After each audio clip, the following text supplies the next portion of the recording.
This is the Georgia Farm Monitor.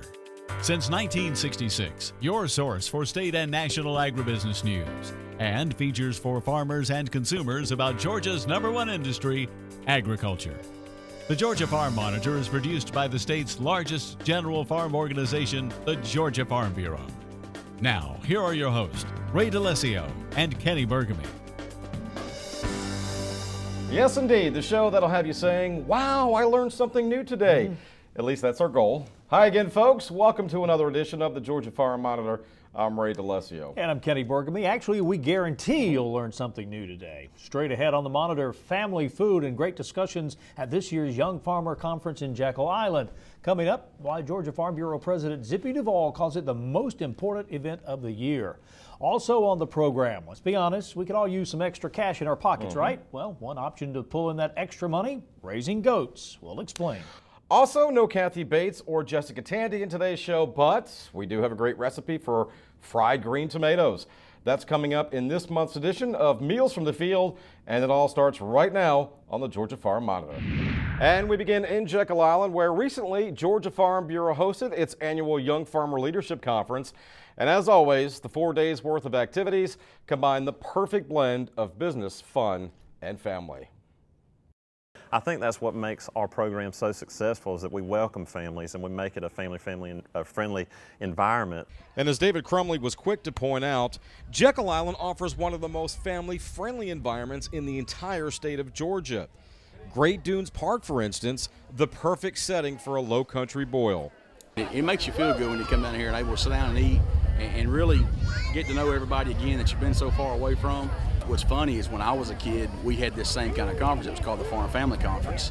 And to know that 2 and 3 generations are coming to this conference shows the strong and how good Farm Bureau, the reputation that Farm Bureau has to bring these people back out here year after year. We're a family organization, and we're all one, and we want you to have a good time. We want you to fellowship. While addressing this year's attendees, Georgia Farm Bureau President Zippy Duvall called the conference the most important event Farm Bureau puts on throughout the year. President Duvall saying his underlying message is that the future of Georgia agriculture is in very good hands. These young people carry the same passion that I did at that age and still carry today. But theirs is fresh, and they got so many neat ideas, and they're so connected to everything and to each other. They have the technology and talent to do a way better job than I and their fathers and grandfathers did. So that means that Georgia agriculture is in great hands, whether it be on the ground or in leadership. And I have no doubt that as an organization and as an industry in Georgia, we're going to continue to move forward. And we're going to continue to be a bright spot in a country where agriculture is bright all over this country.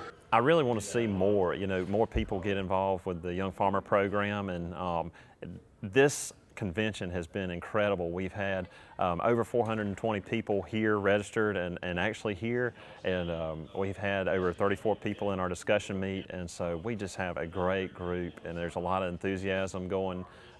So we are very, very excited and proud of the leaps and bounds that it's taken to get to this point, but I just want to see it continue to grow, because there's so many opportunities whenever you can network with fellow agriculturalists from across the state. It's such a great organization. Now, something new at this year's conference was the decision to announce all the competitive event state winners. Previously, only the finalists were determined here, and then those finalists would compete for the grand prize at the Georgia Farm Bureau State Convention in December.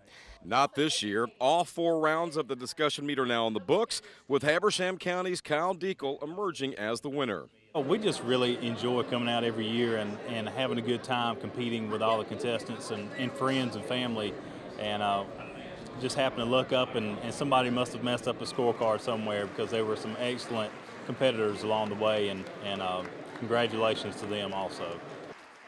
And congratulations to the other winners as well, Matt and Melissa Bottoms, who took home the Young Farmer Achievement Award, and Stephanie Butcher of Coweta County, who won the Excellence in Agriculture Award. They, along with Kyle Deacle, now advanced to the national competition set for January at the American Farm Bureau's annual meeting in Orlando. Well, still on Jekyll, one of the biggest moments of the conference came when Georgia Farm Bureau President Zippy Duvall broke the news about his future plans. I'm so passionate about agriculture, and I'm so proud of you and Farm Bureau that I thought this was the place in front of the young people, the young farmers of our state, that I wanted to announce my candidacy for the presidency of American Farm Bureau Federation. Well, there you have it. President Duvall joining 3 other hopefuls to replace current American Farm Bureau President Bob Stallman, who recently announced that he would not seek re-election after 16 years at the helm. President Duvall saying that the next 6 months leading up to the election will be about connecting with Farm Bureau at all levels, county, state, and national, while staying strong and moving forward. This is a grassroots organization, a grassroots that's very alive. And they're the ones that sets those policy every year. All we do is aid them to get to the position, get to the meetings, to make sure that they tell us what those policies and issues are. And then our job as leaders is to promote that policy and enact that policy and make sure that we are at all the tables when they can't be. But the other thing is we got to be a vehicle. You know, a lot of times, you know, I can do the job for them, or another leader can do a job, or all 4 of us can do the job for them. But at times, that passion coming from the guy that's on the ground every day, day in and day out, that comes through his voice and his emotions, that's the one that moves the people that set policy in this country. And we got to be that vehicle to be able to get them there and allow them to express their feelings, to promote our policies that they have already set. As we all know, high-quality hay is very important to maintain healthy livestock. Horse, cattle, and other livestock producers depend on hay that is not only plentiful, but packed full of good nutrition so their animals will thrive. Yeah, recently the Monitor's Mark Wildman visited with one UGA Extension forage specialist to get an update on the hay crop and learn some tips on how to maximize hay quality. Georgia hay producers can grow some of the best hay in the country. With plenty of sunshine and hopefully just the right amount of rain, grass can grow tall and fast. Livestock producers depend on good hay to raise their animals, so it is important for Georgia hay fields to stay healthy. UGA Forage Extension Specialist Dennis Hancock works with growers and extension agents, and he believes what you do with the crop after it is cut is vital to the farming operation. Well, hay storage is very critical, especially with the value of this hay in modern times here. You know, fertilizer prices have gone up, and the inputs that we have in putting up these square bales or round rolls or whatever it might be, it's a lot of money tied up into that, and it's an investment worthy of protection. And storing round rolls, for example, outside on the ground is almost a guarantee to lose about 1/4 or maybe even 1/3 of that. And so it's just a shame to let that go to waste. Here in Rutledge, Alan Verner produces truckloads of hay, and his fields are full of high-quality hybrid Bermuda grass. He uses the resources UGA offers through Extension and feels they offer very valuable advice. At some point in time, you know, you think everything's going to be normal and you can count on, you know, this year being like last year, but, you know, the process ever changes, you know, with insects and diseases and different things, and, you know, we rely heavily on the university to help us deal with those problems that come about. UGA works all over the state on forage quality, and so far this year the crop is doing well. But conditions can change rapidly. Many of our cuttings have come off at proper timing, and we've had decent hay cutting weather, especially the first half of the year here. But yields have been off a little bit, but overall I think everyone's fairly in good shape. Now there are a lot of folks in South Georgia that are very dry and have been very dry throughout the whole season. But it's kind of hit or miss. Some areas have been more hit than miss. But there have been quite a few that have been suffering from drought as well. Experts not only stress good management practices that will increase hay supply, but they also stress the importance of getting the nutritional value up so the cattle get the most nourishment out of every bite. You know, I think there's been a renewed interest in looking at forage quality, and I run into a lot of folks who are saying, you know, I've got this amount of RFQ, relative forage quality, in my hay now, and I've made some changes to improve things. And I think a lot of it has to do with the increased prices that we've seen in supplement costs. as well as the cattle industry being in a little better state in the last 2 to 3 years compared to it was 4 or 5 years. And there's been more of an emphasis on that. So as the sun shines and the grass grows, the hope is to have healthy forage, and as a result, very healthy livestock. In Morgan County, I'm Mark Wildman for the Georgia Farm Monitor. All right, Mark, great job as always. Now, still to come on the program, how adding a couple of goats to your livestock can bring in a few extra dollars every month. But first, we're cooking up a southern favorite with Marcia Crowley, fried green tomatoes, followed by a peach trifle for dessert. Meals from the field when the Georgia Farm Monitor continues.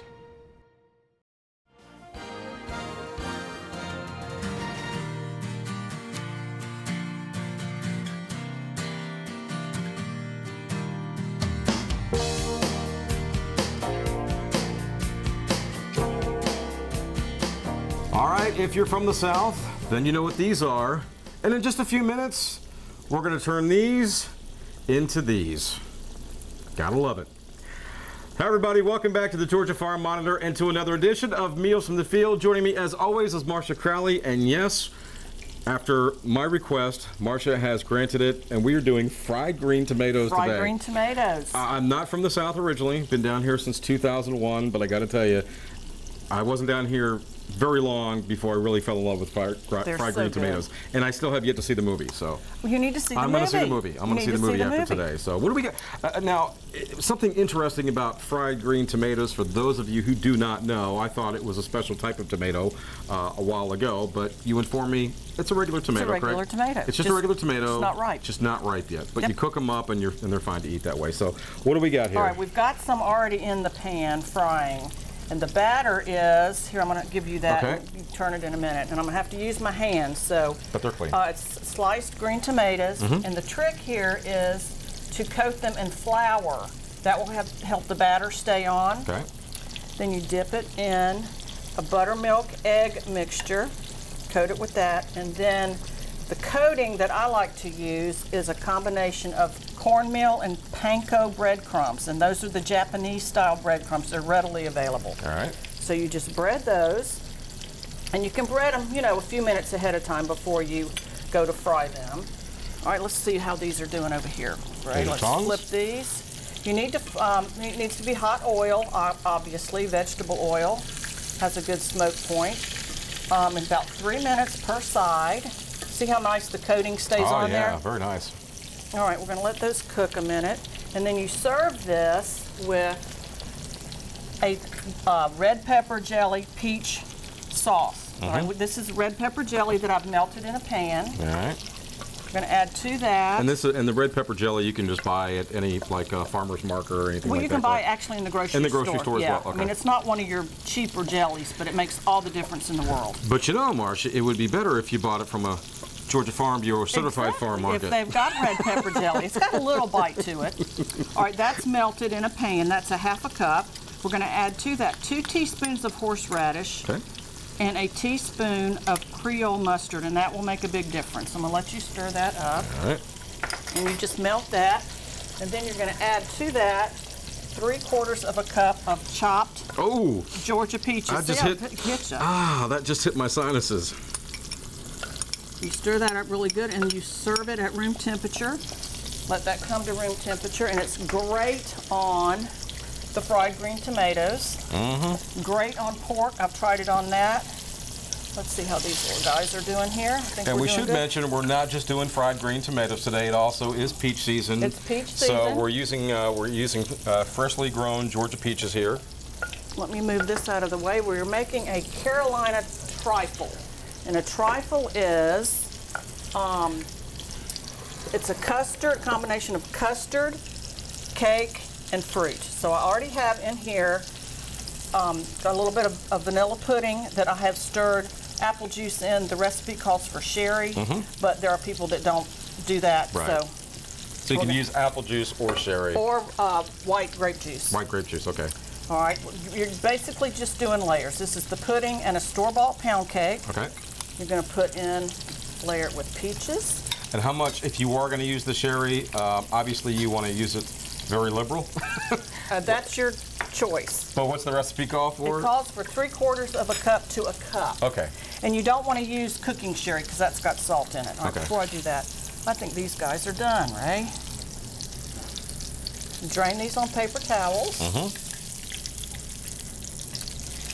And then you serve that with that pepper sauce we just made. Oh, very nice. Okay, we're done with that. All right, we've layered the peaches over the pudding and the cake. A little bit of blueberries. A little bit of homemade whipping cream. And if you don't want to make the homemade whipping cream, you can use the fake stuff. Okay. Then basically you are repeating the layers. You're going to go with more pudding, more cake, more fruit, and more whipping cream, ending with the whipping cream. Nice. And you would cover this and refrigerate it for several hours or overnight. And we have a finished product here. 12 people, and it's very good. We have very a finished refreshing. product here. Check that out. And you could really put any fruit in there you wanted, or leave the fruit out. And I hate to say, I could probably eat half of that thing. I promise you can. I promise you can. But fried green tomatoes, you should not be intimidated by fried green tomatoes. Here's the finished product of those. Those are some other ones that you made earlier. Those are great on burgers. Are they really? Oh, I didn't even think about that. Put a fried green tomato on a burger. That's cool. Awesome. Now, we should also mention, too, I was telling you earlier, I was down in Savannah this past weekend and had fried green tomatoes at one of the restaurants down there, and they put crab meat on top of it. We're going to try that after the show. It was phenomenal. So they're very versatile. Like you said, you can put them on a hamburger. You could put the pepper jelly on there. Again, fried green tomatoes, a southern treat. If you've never tried them, folks, you definitely have to try them. And of course, you can find all these great recipes by logging on to gfb.org. Everything is there in detail for you. Marcia does such a good job of sending us those recipes every week, and we get them up on the website. Marcia, as always, thank you so much. Good to see you. Good to see you. And we'll see you again next month.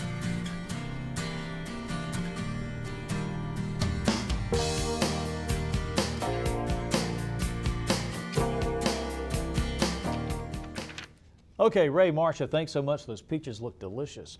Now, farmers from across the state were recently at Spence Field in Moultrie to get an update on this year's crop, as well as see new techniques and technology to improve their fields. David Jones was there and tells you what to expect in the coming growing season. As usual, there was plenty to see at this year's Sunbelt Field Day in Moultrie. Between the crops, presentations, and networking, it's an event that producers really benefit from. Our farmers are really interested in, what can we do now to save money? What can we do now to benefit our crops? So this is the time that we really get to bring them out, and we get to put them in front of the university researchers. We get to put them in front of the company representatives and the agronomists, and we get to let them commune for a minute to learn and take it in, and we hope that they take that back to their farming operation. And that's what makes this such a unique experience, as you combine both the research and commercial side of the industry. Being that you can go to a university field day or you can go to a company field day, but the expo really we can merge it all together, we can mesh it together and really provide a non-biased farm for all these people to come together and learn and work as one for the benefit of agriculture. As for the crops, cotton has gotten off to a good start. In fact, some of the bolls are already starting to bloom. The cotton crop as a whole is progressing very rapidly, and when we look at big picture, I think we're off to a pretty decent start. We've been very blessed with rains in recent weeks.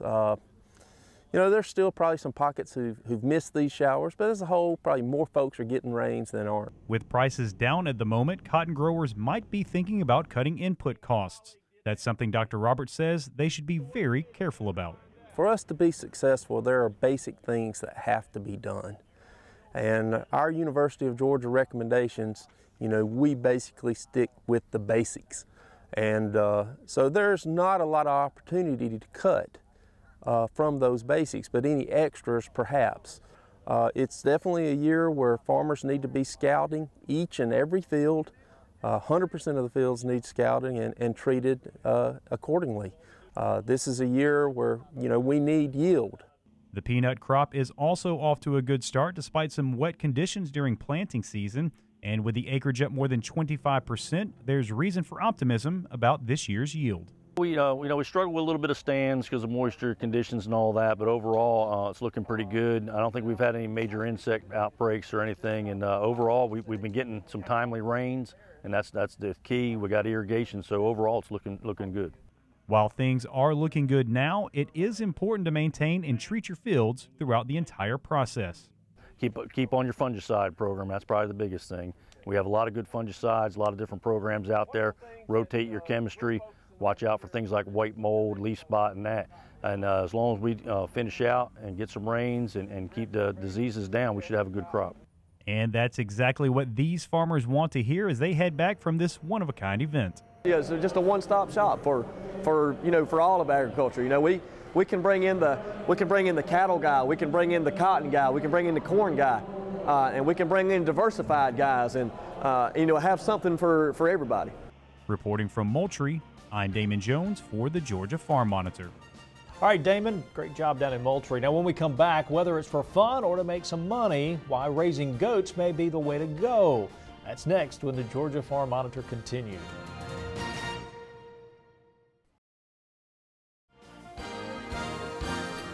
All right, welcome back to the Georgia Farm Monitor. Did you know more and more people are raising goats to supplement their income? That's right. We don't get to talk about it often on the Monitor, but recently we took a ride to West Georgia, talked to a couple of guys familiar with successful grazing management.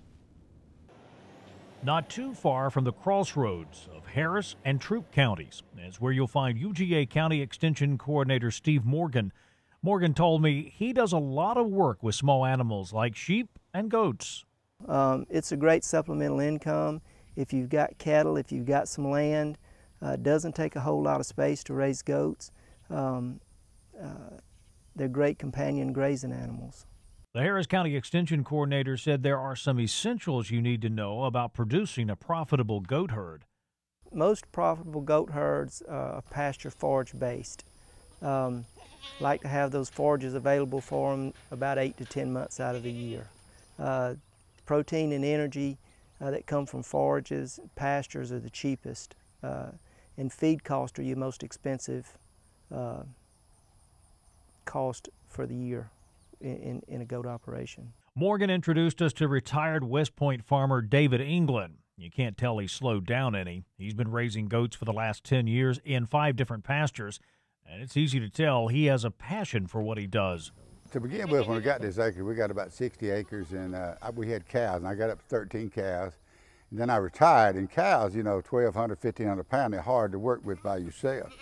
So I got to thinking, I got a couple of goats, and I just enjoyed fooling with them. In other words, I could take care of them. I got a corral over there. I can do it all by myself. I can put every goat in there. I can cut the feed. I can worm it.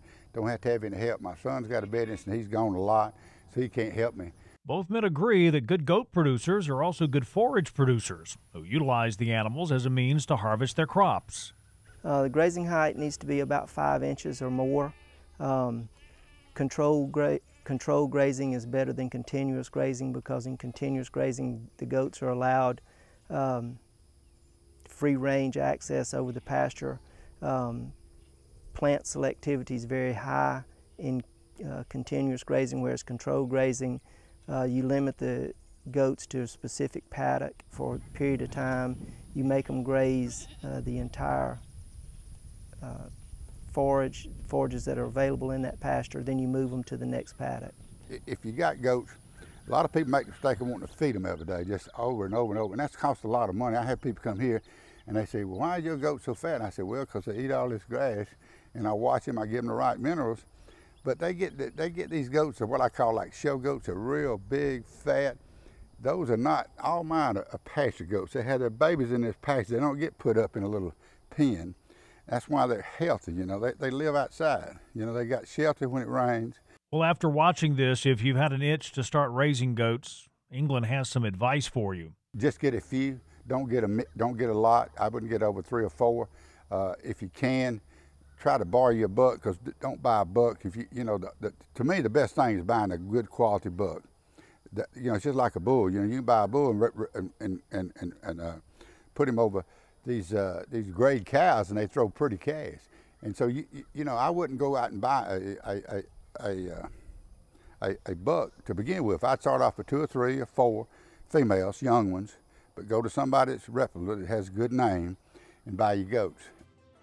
Well, unfortunately, we are out of time. That's right. However, we leave you today with a look back at this year's final round of the discussion meet at Jekyll Island. Have a great week, everybody.